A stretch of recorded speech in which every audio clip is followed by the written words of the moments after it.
আসসালামু আলাইকুম সুপ্রিয় শিক্ষার্থী বন্ধুরা, জিও ইউটিউব চ্যানেলে আমি জহুরুল ইসলাম সাবিত আবার এসেছি তোমাদের সঙ্গে আজকে একটি নতুন পর্ব নিয়ে। সেটি হলো এসো বাংলা ব্যাকরণ পড়ি পর্ব 1। আমরা এই পাশে ইনস্ট্রাকশন দিয়েছি যে শ্রেণী নবম দশম শ্রেণী অধ্যায় 3 পরিচ্ছেদ 11 আর শিরোনামটি হলো শব্দের শ্রেণী বিভাগ। শব্দের শ্রেণী বিভাগে যাওয়ার আগে তোমাদের সঙ্গে একটু ঠাট্টা মশকরা করে নেই। একটা কৌতুক, কয়েকদিন মিলে একটা বন্ধুদের দল ছিল। সেই দলগুলো খুবই ঘনিষ্ঠ বন্ধুর দল। তো ঘটনাক্রমে এক বন্ধু বিয়ে করে ফেলেছে, কিন্তু বিয়ের কয়েক মাস যেতে না যেতেই মেধাবী স্টুডেন্ট ছিল, স্কলারশিপে সে কানাডায় চলে যাবে। বন্ধুদের মধ্যে এবং নববধূ এদের মধ্যে একটা হারানো বা বিচ্ছেদের বেদনার ছায়া নেমে আসে, তবু তাকে যেতে দিতে হয়। যখন সব বন্ধুরা এসেছে এয়ারপোর্টে, বন্ধুকে উড়োজাহাজে উঠাই দিবে, সঙ্গে তার নববধূটিও এসেছে, কিন্তু তাদের মধ্যে খুবই ফ্রি মাইন্ডেড সম্পর্ক। তো একটা পর্যায়ে অনেকক্ষণ গল্প করার পর দেখা গেল যে গল্প শেষ না, গল্পের ধর্মেই তো শেষ না হয়, শেষ হইল না শেষ। তো একটা পর্যায়ে যখন সতর্ক সংকেত বেজে উঠলো, উড়োজাহাজটা ছেড়ে দেবে, এই মুহূর্তে যখন ডাক এসেছে, তখন বন্ধুরা বলল যে বন্ধু, তোর সঙ্গে অনেক গল্প হয়েছে, তাড়াতাড়ি চলে যা, এই যে সময় নেই আর, তাড়াতাড়ি চলে যা, আর দেরি করিস নে, এখন বিদায় নে।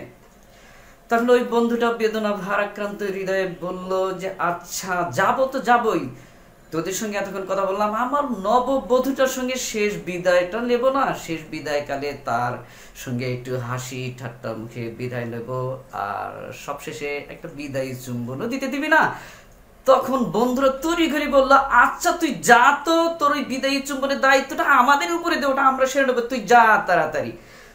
বন্ধুরা এটাকে দুষ্টুমি হিসেবে নেবে, এর চেয়ে বেশি নয়, কারণ তোমরা নবম দশম শ্রেণীর শিক্ষার্থী। আমি সেই মেধাটাকে সামনে রেখেই গল্পটা করলাম।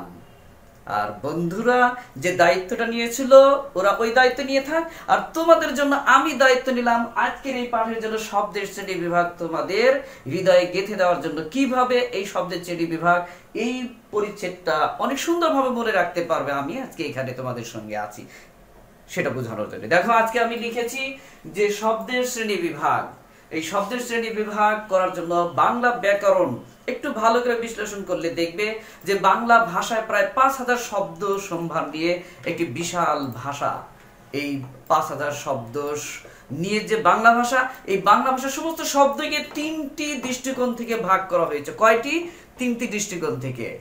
1 নম্বর উৎস বা উৎপত্তিমূলক দিক। এই শব্দটা 5 প্রকার। আমরা এগুলো শুধু প্রাসঙ্গিক হিসেবে বলে যাব, বিস্তারিত ব্যাখ্যায় আসবে আমাদের শব্দের শ্রেণী বিভাগে। অর্থমূলক শব্দ যে 3 প্রকার। 1 নম্বর হলো উৎপত্তিমূলক শব্দ, 5 প্রকার। 2 গঠনমূলক শব্দ, এটি 2 প্রকার।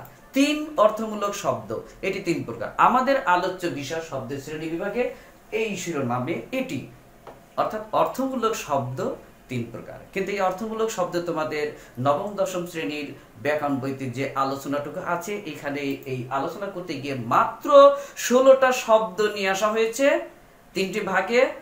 এই 16টা শব্দ মনে রাখতে পারলেই তোমার বিভিন্ন পরীক্ষায়, নবম দশম শ্রেণীর বিভিন্ন পরীক্ষা সহ বোর্ড পরীক্ষা ভালো করার জন্য আমার আজকের এই ক্লাসটি তোমাদের সবার জন্য যথেষ্ট। ততক্ষণ পর্যন্ত আমার সঙ্গে থাকো, দেখো কিভাবে কি ব্যাখ্যা করি। এবার দেখো আমরা নিয়ে আসছি অর্থমূলক শব্দ 3 প্রকার। 3 প্রকারের মধ্যে নিয়ে আসছি যৌগিক শব্দ, ক যৌগিক শব্দ, খ রুঢ়ি শব্দ, গ যোগরূঢ় শব্দ। তার আগে আমরা চিনে নেই যে যৌগিক শব্দ কি, এটা কাকে বলে, কিভাবে আমরা চিনে নেব, সংজ্ঞাটা কি। যৌগিক শব্দ হলো এমন কিছু শব্দ বাংলা ভাষা যে শব্দগুলোর প্রকৃতি ও প্রত্যয়গত অর্থ এবং ব্যবহারিক অর্থ একই, এটা ভিন্ন কোনো অর্থ নাই। যে প্রকৃতি প্রত্যয়জাত যে অর্থটা তৈরি করা হয়েছে এই শব্দটা, ওই শব্দটার ওই অর্থটা নিয়েই সে সীমাবদ্ধ, সেটাকেই বলা হয় যৌগিক শব্দ। এরকম শব্দ যে 6টা শব্দ বইতে আনা হয়েছে, সেই 6টা শব্দ আমি সুন্দর একটি বাক্যের মধ্যে, বাক্যের শব্দের অক্ষরের মধ্যে শৃঙ্খলাবদ্ধ করে তোমাদেরকে নিয়ে আসছি, যাতে এই বাক্যটা মনে রাখতে পারো। এবং এই বাক্যটার মধ্যে ওই 6টা শব্দই আছে। আমরা বাক্যটা কি লিখেছি দেখো। মধুর গায়ক বাবুয়ানা ভাবের মফিজের রাতের কর্তব্য দৌহিত্রকে সঙ্গে নিয়ে চিকা মারার কাজটি করতে যাওয়া। এখানে আমি একটা চিত্র কল্পনা করেছি, দেখো তোমরা দেখতেই পাচ্ছ যে মধুরগাঁও এই মফিজ নামে একটা ব্যক্তি আছে, একটু রসিক বোকাশোকা টাইপের, যাকে কাজ দিলেই কাজ করে, গাধার মতো খাটে, এরকম একজন ছেলে। সে কি করছে, এরকম একজন ব্যক্তি যে তার কিছু গুণ আছে, সেই গুণগুলা কি, সে মধুর গায়ক, ভালো গান গাইতে পারে, আর কি বাবুয়ানা ভাবের, বাবুর ভাবটা তার ভিতরে আছে, সেজন্য বাবুয়ানা ভাবের এই মফিজের রাতের কর্তব্য। সাধারণত আমরা এই যে এখানে শব্দটা লিখছি যে রাতের কর্তব্য দৌহিত্রকে সঙ্গে নিয়ে চিকা মারার কাজটি করতে যাও। চিকা মারার কাজটি কি? চিকা মারা কিন্তু একটা প্রাণী আছে চিকা, সেই চিকা না, এখানে চিকা মারা নতুন একটা শব্দ, ভিন্ন একটা অর্থে ব্যবহৃত হয়। এই চিকা মারার কাজ হলো ওয়াল রাইটিং করা, দেয়ালের লিখন। দেয়ালের লিখনকে বলা হয় চিকা মারার কাজ। যেমন বিভিন্ন ধরনের স্লোগান, বিভিন্ন ধরনের লেখা সম্বলিত যে ওয়াল রাইটিং থাকে সেটাকে বলা হয় দেয়াল লিখন। সেই দেয়ালের লিখন বোঝাতে ব্যবহার করা হয় চিকা মারার কাজ। এখন এই কাজটা সাধারণত রাতেই করে থাকে, দিনের বেলা করলে অনেকেই সেখানে রাগান্বিত হতে পারে। সেজন্য মফিজ কি করেছে, তার দৌহিত্র মানে কন্যার পুত্র নাতিকে সঙ্গে নিয়ে এই রাতের বেলা দেয়ালের লিখনের কাজটা করতে যায়। এখন দেখো মধুর সুন্দর একটা বাক্য আবার করি যে মধুরগাঁও বাবুয়ানা ভাবের মফিজের রাতের কর্তব্য দৌহিত্রকে সঙ্গে নিয়ে চিকা মারার কাজটি করতে যাওয়া। এইখানে আমরা 6টি শব্দ নিয়ে আসছি, যৌগিক শব্দ। সেই শব্দগুলো কি আমি মার্কিং করে দিচ্ছি, তোমরা দেখো। মধু, গায়ক, বাবুয়ানা, কর্তব্য, দৌহিত্র আর চিকা মারা। 6টি শব্দ হয়েছে, তোমরা গুনে দেখো। মধুর, গায়ক, বাবুয়ানা, কর্তব্য, দৌহিত্র, চিকা মারা। এই 6টা শব্দ আছে তোমার এই শব্দের শ্রেণী বিভাগে যৌগিক শব্দ হিসাবে, শুধু চিনে রাখতে হবে। আর অর্থটা কি একটু জেনে নিই আমরা। দেখো মধুর, মধুর গুণযুক্ত, মধুর মিষ্টান্ন গুণযুক্ত যে, সেটাকে বোঝাতে মধুর, মধু যোগ র, প্রকৃতি প্রত্যয়জাত শব্দটা হলো মধু যোগ র, মধুর। গায়ক, গই যোগ নক বা বাংলায় বলা হয় অট, গই যোগ অট মানে গায়ক, যে গান করে, অর্থ হলো যে গান করে। বাবুয়ানা, বাবু যোগ আনা, বাবুয়ানা অর্থাৎ বাবুর ভাব যার ভিতরে থাকে তাকে বলা হয় বাবুয়ানা। এরপরে হচ্ছে কর্তব্য, প্রকৃতি প্রত্যয় যার বিশ্লেষণ রূপটা হলো ক্রিযোগতব্য, কর্তব্য, এটার অর্থ হয় যা করা উচিত। আর দৌহিত্র, দৌহিত্র যোগ দুহিতা যোগ স, প্রকৃতি প্রত্যয় যার বিশ্লেষণটা হলো দুহিতা যোগ স, এটা অর্থ হয়ে যায় যে কন্যার পুত্র বা নাতি। আরেকটি শব্দ হলো চিকা মারা, চিকা যোগ মারা, চিকা মারা, এই শব্দটা অর্থ বোঝানো হয় দেয়ালের লিখন। এই 6টা শব্দ, এই বাক্যটা যদি সুন্দরভাবে কয়েকবার প্র্যাকটিস করো, রপ্ত করো, মাঝে মধ্যেই বলবে, দেখবে যে সুন্দরভাবে এই 6টা শব্দ তোমার মনে থাকবে। যে যৌগিক শব্দ কোনটা পরীক্ষা যেটাই আসুক নির্ভুল নিশ্চিত উত্তর দিতে পারবে, একেবারে কম্পিউটারের ডাটার মতো। এবার আসো আমরা নিয়ে আসছি রুরি শব্দ। খ নম্বর হলো রুরি শব্দ। রুরি শব্দ কাকে বলে আগে জেনে নেই। রুরি শব্দটা কি, কাকে বলে? রুরি শব্দ হলো বাংলা ভাষার এমন কিছু শব্দ যে শব্দগুলো প্রকৃতি ও প্রত্যয় যোগে, প্রকৃতি প্রত্যয় ও উপসর্গ যোগে যে শব্দ গঠিত হয়, সেই শব্দের অর্থের মূল অর্থের অনুগামী না হয়ে তৃতীয় ভিন্ন আরেকটি বিশিষ্ট অর্থ জ্ঞাপন করে। অর্থাৎ প্রকৃতি প্রত্যয়জাত অর্থ এবং উপসর্গজাত যে শব্দ তৈরি হয় তার অর্থ ওই শব্দের অর্থ না বুঝে ভিন্ন আরেকটি অর্থকে প্রকাশ করে, এরকম অর্থকেই বলা হয় রুরি শব্দ। এই রুরি শব্দ আছে 6টা, তোমাদের বইতে উদাহরণ হিসেবে নেওয়া হয়েছে। আমি এখানে একটি বাক্যের মধ্যে সেই শব্দগুলো নিয়ে আসছি। দেখো বাক্যটা কিভাবে তৈরি করেছি, খুব সুন্দর একটা বাক্য তৈরি করেছি যে রহিমউদ্দিন নামে প্রবীণ লোকটি মাথায় তোল দিয়ে সন্দেশ খেয়ে হস্তির উপর বসে গবেষণা ফাঁকে ফাঁকে বাঁশি বাজান। আচ্ছা, এইখানে যে শব্দগুলো ব্যবহার করেছি এই শব্দের মধ্যে আমি দুটো শব্দ দিয়ে রুরি শব্দটা আরেকটু স্পষ্ট করে দিই। যেমন আমরা বলে থাকি যে হস্তি, হস্ত, এটা প্রকৃতি প্রত্যয়জাত বিশ্লেষণ রূপ এবং অর্থ হলো যে হস্ত, হস্তযোগ ইন, এর মানে হলো হস্ত আছে যার, হাত। এই যে আমার হাত, আমি হাত দিয়ে লিখছি, তোমাদেরও 2টি হাত আছে এবং সুস্থ হাত আছে আশা করি। এই হাতকে বলা হয় হস্তি, হস্তযোগ ইন হস্তি মানে হাত আছে, এমন হাত আছে যার। কিন্তু এটা হলো প্রকৃতি প্রত্যয়জাত অর্থ, এর বাইরে আরেকটা অর্থ আছে, সেইটাকেই বলা হয় রুরি অর্থ। সেই রুরি অর্থটা কি, এখানে হস্তি দ্বারা একটা পশুকে নির্দিষ্ট করা হচ্ছে, সেই পশুটার নাম হাতি, এলিফ্যান্ট। এটা হলো রুরি অর্থ। তাহলে আমরা দেখতে পাচ্ছি যে হস্তি যদি বলি তাহলে এটা রুরি অর্থ হবে হাতি। আবার আরেকটি শব্দ আমরা বলতে পারি যে গবেষণা, এখানে আমরা শব্দটা ব্যবহার করেছি গবেষণা। এটা প্রকৃতি প্রত্যয় জাত, রূপটা হলো গোযোগেষণা, গবেষণা, কিন্তু এর অর্থ হয় গরু খোঁজা। আসলে কি গরু খোঁজা হয়? না, গরু খোঁজা হয় না। কিন্তু এখানে এই গবেষণা শব্দের আরেকটা তৃতীয় যে ভিন্ন অর্থ জ্ঞাপন করছে, সেটা কি? সেটা হলো ব্যাপক অধ্যয়ন ও পর্যালোচনা। সাধারণত গবেষকরা যে কাজটা করে থাকে সেই কাজটাকে বলা হয় ব্যাপক অধ্যয়ন ও গবেষণা। ওই কাজটাকে বোঝানোর জন্যই শব্দটা ব্যবহার করা হয় গবেষণা। এভাবে আমরা রুঢ়ি শব্দগুলো চিনতে পারি। এখানে আমরা আরো যে কয়েকটি শব্দ নিয়ে আসছি সেগুলো আমি মার্কিং করে দেখিয়ে দিচ্ছি। রুঢ়ি শব্দগুলো আর কি কি এখানে আছে আমি মার্কিং করে দিচ্ছি। এই একটা প্রবীণ, তারপরে আছে তুল, এরপরে আছে সন্দেশ, তারপরে আছে গবেষণা,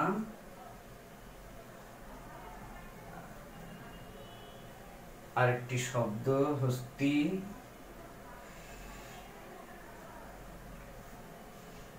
কয়টি শব্দ হচ্ছে? 1 2 3 4 5।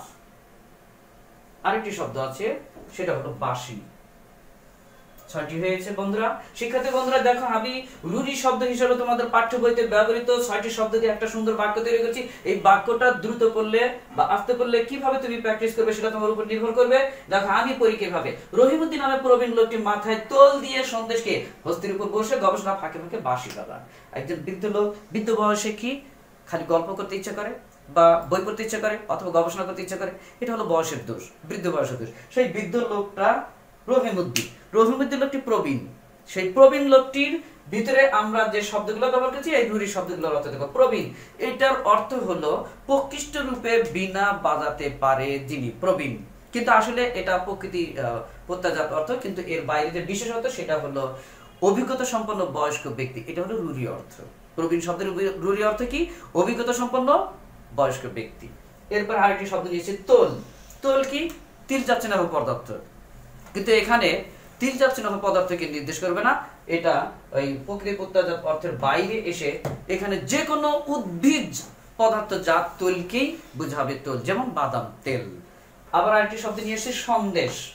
সন্দেশ শব্দটা প্রকৃতি প্রত্যাজাত অর্থ হলো সংবাদ, খবর, কিন্তু এটা রুঢ়ি অর্থ হলো মিষ্টান্ন বিশেষ। মিষ্টি খেতে কার না পছন্দ হয়? দোকানে গেলে বিক্রমপুরী মিষ্টি, মুসলিম সুইটসের মিষ্টি খুব ভালো লাগে, কিন্তু সেটা বোঝানোর জন্য আমরা সন্দেশ শব্দটা যদি ব্যবহার করি তখন আমরা সেটা ভাষার মধ্যে মিষ্টান্ন হিসেবে বুঝে নেব রুঢ়ি অর্থে। আরেকটি শব্দ নিয়েছি হস্তি। হস্তি শব্দটা আমরা ইতিমধ্যে ব্যাখ্যা করেছি। তারপরে নিয়েছি গবেষণা। গবেষণা শব্দটা আমরা ব্যাখ্যা করেছি। লাস্ট শব্দটা হলো বাঁশি। বাঁশি শব্দটা বাঁশের তৈরি যে কোনো বস্তু নয়, বাঁশের তৈরি যে কোনো বস্তুকে বাঁশি বলা যেতে পারে, কিন্তু এটা প্রকৃতি প্রত্যাজাত অর্থ। আর রুঢ়ি অর্থটা কি? কেবল সুরের বাদ্যযন্ত্র বিশেষকে বাঁশি বলা হয়, এটা হলো রুঢ়ি অর্থ। সুপ্রিয় বন্ধুরা, আমরা এতক্ষণ রুঢ়ি শব্দ ব্যাখ্যা করলাম। এরপরে সর্বশেষ 3 নম্বর যোগ রূঢ় শব্দের মধ্যে আমরা আসি। যোগ রূঢ় শব্দ কাকে বলে, কিভাবে চিনবো সেটাকে চিনে নিই। বাংলা ভাষার অসংখ্য শব্দ আছে, সেই সব অসংখ্য শব্দের মধ্যে যেগুলো সমাস নিষ্পন্ন শব্দ, অবশ্যই সমাসবাচক শব্দ হবে। এই সমাস নিষ্পন্ন শব্দ সম্পূর্ণভাবে ব্যাস বাক্যের সমস্যমান পদের অর্থের অনুগামী না হয়ে তৃতীয় বিশিষ্ট অর্থ প্রকাশ করলে, ব্যবহার করলে সেটাকে বলা হয় যোগ রূঢ় শব্দ। আমরা যোগ রূঢ় শব্দের উদাহরণ হিসেবে 4টি শব্দ পাবো বইতে।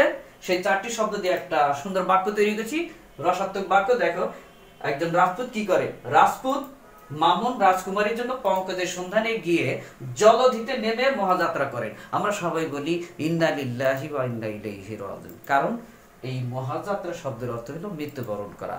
আমাদের রাজপুত বেচারা পদ্মফুলের সন্ধানে বুদ্ধি একটু কম ছিল, পদ্মফুলের সন্ধানে কোথায় গিয়েছে? রাজকুমারীর জন্য। রাজপুত মামুন একটু বোকাশোকা ছিল বলেই সাঁতারও জানে না, সে কি করছে? তার রাজকুমারীর জন্য পঙ্কজ, একটা পদ্মফুল, লাল পদ্মফুল সংগ্রহ করার জন্য কোথায় গিয়েছে? খালে বিলে জলে না গিয়ে গিয়েছে জলধিতে। জলধি মানে সাগর, সমুদ্রে। সেই সমুদ্রে নেমে পড়েছে। নেমে পড়লে আস্তে আস্তে যখনই নেমে পড়ছে চোরাবালিতে পড়ে মহাযাত্রা করেন, মৃত্যুবরণ করেন। তাহলে চিত্রকল্পটা অনেক সুন্দর হলো না? এই চিত্রকল্পটা যদি মাথায় থাকে রাজপুত মামুনকে নিয়ে, তাহলে এই বাক্যটা আমার সঙ্গে আবার বলো, তাহলে তোমাদের হৃদয়ে গেঁথে যাবে। সেটি কি? রাজপুত মামুন রাজকুমারীর জন্য পঙ্কজের সন্ধানে গিয়ে জলধিতে নেমে মহাযাত্রা করেন। এখানে 4টে শব্দ আছে, আমি মার্কিং করে দিচ্ছি। দেখো, রাজপুত, পঙ্কজ, জলধি, আর শেষ শব্দ মহাযাত্রা। এই 4টি শব্দ হলো যোগরূঢ় শব্দ। এখন আমরা জেনে নেই যোগরূঢ় শব্দের কিভাবে, আমরা যে সংজ্ঞা দিয়েছি সেই সংজ্ঞার আলোকে আমরা দেখি রাজপুত এটার এই সমাস নিষ্পন্ন যে সমাস হিসাবে সমাসমান পদের যে অর্থ, সেই অর্থটা হলো রাজার পুত্র, রাজার ছেলে। কিন্তু এই অর্থটা ব্যবহার না করে তৃতীয় বিশেষ ভিন্ন আরেকটি অর্থ যে প্রকাশ করা হয় সেটা হলো জাতি বিশেষ। রাজপুত হিন্দুদের একটা জাতি আছে, জাতি বিশেষকে বোঝানো হয় রাজপুত। সেরকম রাজপুত জাতির একজন বিখ্যাত ঐতিহাসিক চরিত্রের নাম চৌহান। এরপরে আমরা নিয়েছি পঙ্কজ। পঙ্কজ শব্দের অর্থ হলো পঙ্কে জন্মে যা, এটা উপপদ তৎপুরুষ সমাস হয়।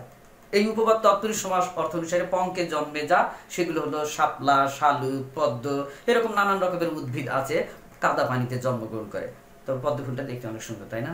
হ্যাঁ, এই পঙ্কে যা জন্মে তাকেই পঙ্কজ বলা হয়। এটা তো সমাস নিষ্পন্ন পদ অনুসারে অর্থ হলো, কিন্তু বিশেষ অর্থটা কি? পঙ্কজ দ্বারা কেবল শুধু লাল পদ্ম বা পদ্ম ফুলকেই নির্দেশ করবে। পদ্ম ফুলকে নির্দেশ করার জন্যই যোগরূঢ় অর্থে আমরা পঙ্কজ শব্দটা ব্যবহার করে থাকি। আরেকটি শব্দ জলধি। জলধি শব্দের সমাস নিষ্পন্ন অর্থ হিসাবে কি হয়? জল ধারণ করে এমন। কিন্তু এই অর্থের বাইরে এটাকে পরিত্যাগ করে গ্রহণ করেছি কি? সাগর বা সমুদ্র হিসাবে ব্যবহার করা হয়। যোগরূঢ় অর্থ হবে, জলধি শব্দের যোগরূঢ় অর্থ কি হবে? সাগর বা সমুদ্র। এরপরে সর্বশেষ শব্দ হলো মহাযাত্রা। মহাযাত্রা শব্দের সমাস নিষ্পন্ন হিসেবে যে অর্থ হয় সেটা কি? মহাসমারোহে যাত্রা। অনেক জাঁকজমকপূর্ণ ভাবে যে যাত্রার আয়োজন করা হয়। যেমন আমরা ইংল্যান্ডে ব্রিটিশ পরিবারের যে বিয়ের অনুষ্ঠান দেখি, রাজ পরিবারের বিয়ে, রাজকন্যার বিয়ে, প্রিন্সের বিয়ে, প্রিন্সেসের বিয়ে, সেখানে কি হয়? মহাযাত্রা, যজ্ঞ, মানে একটা যজ্ঞ অনুষ্ঠানের আয়োজন করা হয়, চোখ ধাঁধানো অনুষ্ঠানের আয়োজন করা। এটাই বোঝানোর জন্য আমরা মহাযাত্রা শব্দটা ব্যবহার করে থাকি। কিন্তু যোগরূঢ় অর্থটা কি? মৃত্যুবরণ করা, মারা যাওয়া। সুতরাং শিক্ষার্থী বন্ধুরা, আসো দেখো আমরা এখানে যে শব্দের শ্রেণী বিভাগ হিসাবে নিয়ে আসছিলাম। 3 নম্বর প্রকার হলো অর্থমূলক শব্দ। 3 প্রকার: ক যৌগিক শব্দ, খ রূঢ়ি শব্দ, গ যোগরূঢ় শব্দ। আমরা এতক্ষণ এগুলোর সংজ্ঞা দিয়েছি, ব্যাখ্যা বিশ্লেষণ করেছি, এবং এখানে এই অধ্যায়ে 16টি শব্দ আছে। যৌগিক শব্দ আছে 6টি, রূঢ়ি শব্দ আছে 6টি, এবং যোগরূঢ় শব্দ আছে 4টি। এই 16টি শব্দকে তুমি তোমার মনের মধ্যে গেঁথে রাখবে। কম্পিউটারের ডাটার মতো এই 3টা বাক্য তুমি ফাইলজাত করে রাখো, ফাইল করে রাখো। আর মাঝে মধ্যেই প্র্যাকটিস করবে কি যৌগিক শব্দগুলো কি, এভাবে আমার মতো করবে যে মধুরগাগ বাবুয়ানা ভাবের মফিজের রাতের কর্তব্য দৈহিত্রকের সঙ্গে নিয়ে ঠিক আমার কাজটি করতে যাও। এভাবে 1 দিন 2 দিন 3 দিন 7 দিন প্র্যাকটিস করো, আমার চেয়েও অনেক সুন্দরভাবে তোমরা বলতে পারবে। তারপর রূঢ়ি শব্দটার বাক্যটা তৈরি করেছি কি? রহিমউদ্দিন নামে প্রবীণ লোকটি মাথায় তোল দিয়ে সন্দেশ খেয়ে হস্তির উপর বসে গবেষণা ফাঁকে ফাঁকে বাঁশি বাজান। বাঁশিটা হয়তো শ্রীকৃষ্ণের মতো নাও হতে পারে, কারণ বুড়ো বয়সে, কিংবা হয়তো বা হতেও পারে, কারণ অনেক সময় দেখা যায় যে বৃদ্ধ বয়সে ভীমরতিতে ধরে, নতুন করে বিয়ে করার আবার ইচ্ছা জাগে, সেজন্য হয়তো বাঁশি বাজাতে পারেন এখানে বন্ধুরা। এরপরে 3 নম্বর শব্দটা শ্রেণীটা নিয়ে আসছি, যোগরূঢ় শব্দ। সে 4টি শব্দ দিয়ে আমরা বাক্য তৈরি করেছি। সে বাক্যটা কি? অনেক সুন্দর একটা বাক্য, তোমরা কয়েকবার প্র্যাকটিস করলে পারবে। রাজপুত মামুন রাজকুমারীর জন্য পঙ্কজের সন্ধানে গিয়ে জলধিতে নেমে মহাযাত্রা করেন। আমরা আরো একবার বলি, ইন্না লিল্লাহি ওয়া ইন্না ইলাইহি রাজিউন। আসলে একটা কথার কথা, কিন্তু আসলে মামুন এখানে একটা কথার কথা চরিত্র। সুপ্রিয় শিক্ষার্থী বন্ধুরা, আমাদের ভিডিও ক্লাসগুলো নিয়মিত পাওয়ার জন্য আমাদের চ্যানেলটি সাবস্ক্রাইব করো, আর পাশাপাশি পাশের বেল আইকনে ক্লিক করতে অবশ্যই ভুলে যাবে না। সবশেষে ভিডিও ক্লাসগুলো যদি তোমাদের কাছে ভালো লেগে থাকে তাহলে অবশ্যই লাইক, কমেন্ট ও শেয়ার করবে। আজ তোমাদের সঙ্গে এ পর্যন্তই, আবারও দেখা হবে, কথা হবে। ততক্ষণ পর্যন্ত আশা করি তোমরা সুস্থ থাকবে, ভালো থাকবে। এই প্রত্যাশা নিয়েই আজকের মতো এখানেই শেষ করছি। আল্লাহ হাফেজ।